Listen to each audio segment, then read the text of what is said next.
So we begin American literature by this novel, Last of Mohicans. It's a novel by J.F. Cooper, and it happens to be one of the classics.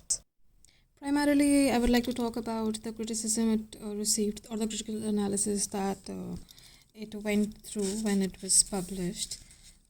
It's a 19th century novel. I think it's a part of this a group of five leather stocking tales, which contained Pioneers, Prairie, Pathfinder, The Deal Slayer, and this, The Last of Mohicans. It's published in 1826, and it happens to talk about the last person of the tribe, the main character. Basically, the main person who dies, Ucus, I guess that's how you pronounce it. And with him ends the last of Mohicans. And the tale basically is about that. I find the narration very complicated, but that's because I am a noob and I I don't have a lot of experience in reading these complicated 19th century novels, but happens to be classics, so we are going to look at it. Talking about criticism, there have been two things that have been prominently said about this novel particularly. First thing was that the narration here, the depiction of the tribes was very false, and the ideal view of the people who are depicted in this novel, primarily because it talks about French people, it talks about English people, and it talks about Indian people as well. And W.H. Gardner says that altogether the false ideal view of Indian character. So he's basically talking that the Indian character is falsely represented. Plus, I think there was some criticism about the fact that somebody said that the writer doesn't have a personal experience about the wars that happened, the fights that took place, the expansion that happened during this time, and how people fought and died for it. So his representation is very false here, is very superficial to say the least. Mark Twain also criticized. Mark Twain, I think from what I read, Mark Twain thoroughly criticized a lot of his work, Cooper's work. According to Mark Twain, Cooper's narration lacked accuracy. It lacked sense of detail in his narration. It was also defended by certain people. William Gilmore Simms, he says that the work is the detail and the Indian art and the reflection is very unique and right to the frame. Then there was W.H. Gardner. Again, I think we read Gardner, who also said that there's a false and ideal representation of Indian character, also says that the story is breathless. You'll not get bored. You'll keep on, clinging yourself to the story again and again. Grossman says that it's an adventure to read this work. Now, next in line, we'll talk about themes. There are various themes, and I'm no expert, but this has so many demarcations right here. Now, there is romance, there is gruesome, gory details of the murder, of the assassination that is taking place throughout the war. Then there is, the characters and their connection among them, not just the romantic ones, the friendliness, the trust, the distrust, then there is a racial factor involved. Then there is also a sense of remorse that appears in people when they see that so many people have died throughout this entire facade that has happened. As far as themes are concerned, if I dive into the details of the theme, a narration that talks about moral wisdom and human value. There's a point of Hawkeye and his abundant love for Uncas, the Indian character. And then there is this romantic angle between Cora and Uncas that talks about, inter-race romance. And then there is union of mind, narrative purpose related to this union of mind, symbolic or romantic, happens to be one of the themes. Other than that, there is this mention that I found really peculiar, although I am not very sure what exactly it means here. But Magua, the character, is referred as Prince of Darkness, and Uncas is the bright son of Delaware, if I am not mistaken. This is a demarcation between the good and the bad here, since Magua is the one who is kidnapping Cora and Alice, and Ankas is the one who's fighting and rescuing these people and everyone.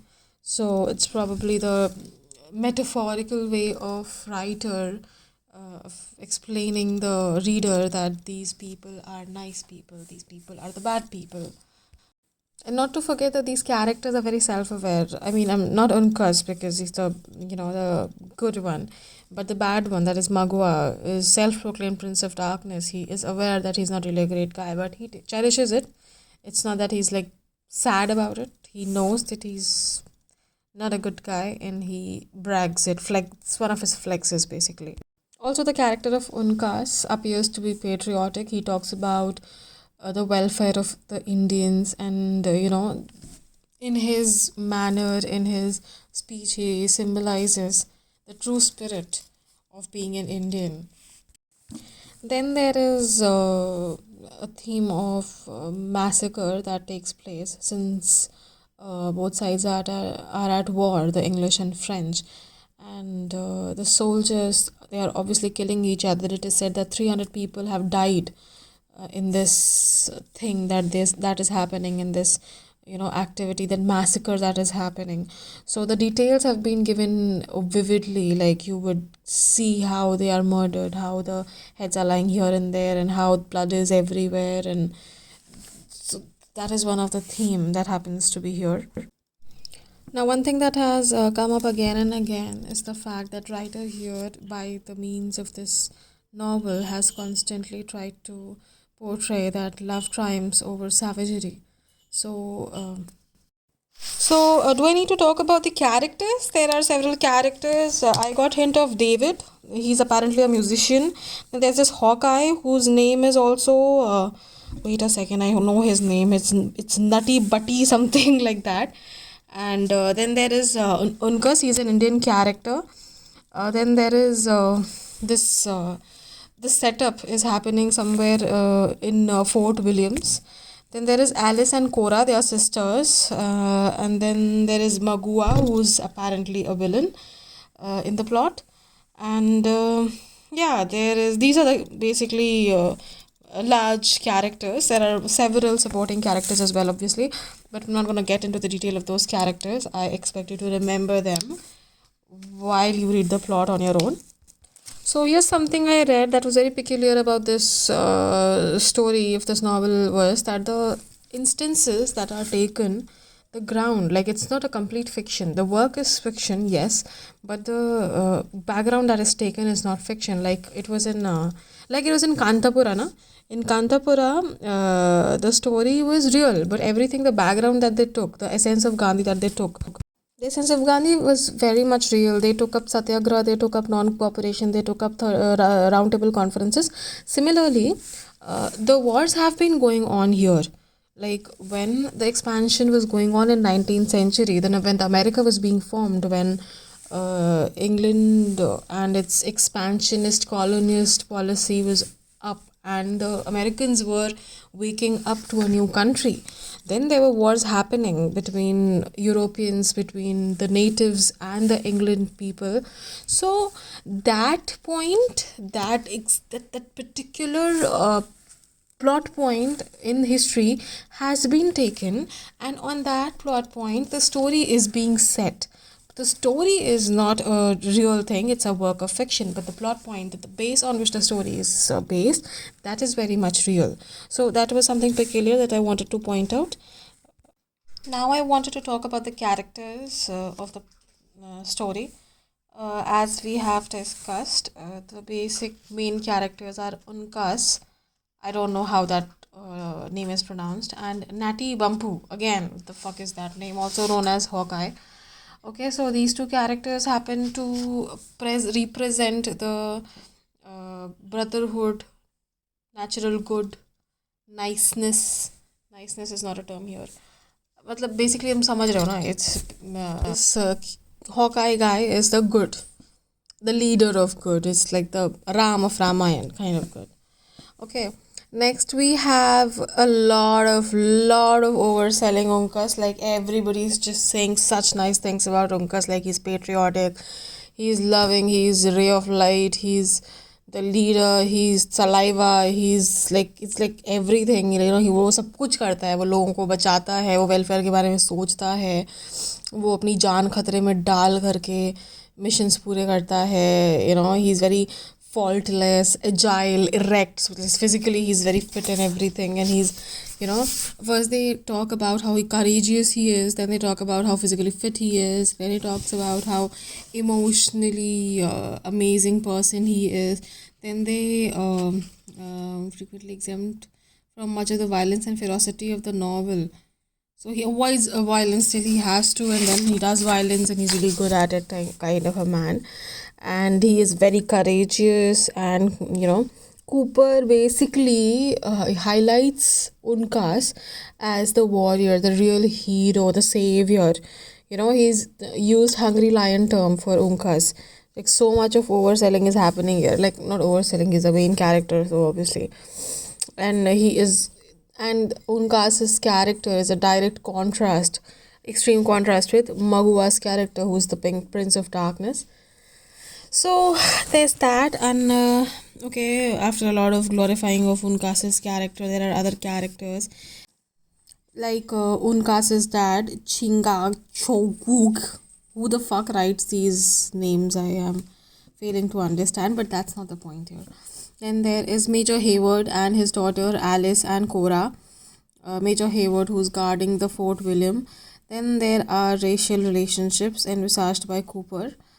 These are represented as Cora and Unkas, Alice and Major Hayward, and Nitod Bump and Chinka Gook.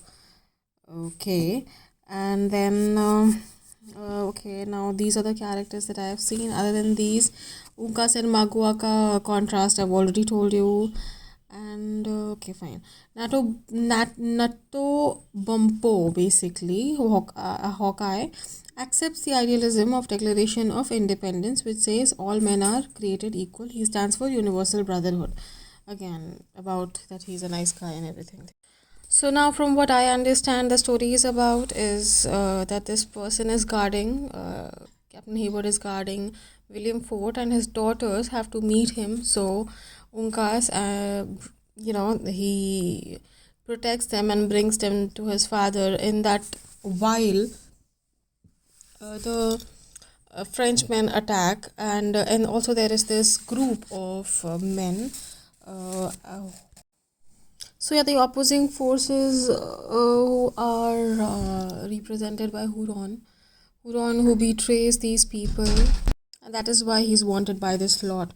So yeah, so basically the attack, and Huron is also there. Then they try to kill him, capture him, but that is not possible. Neither are they able to take the daughters. And when they attack next time, they do take the daughters away.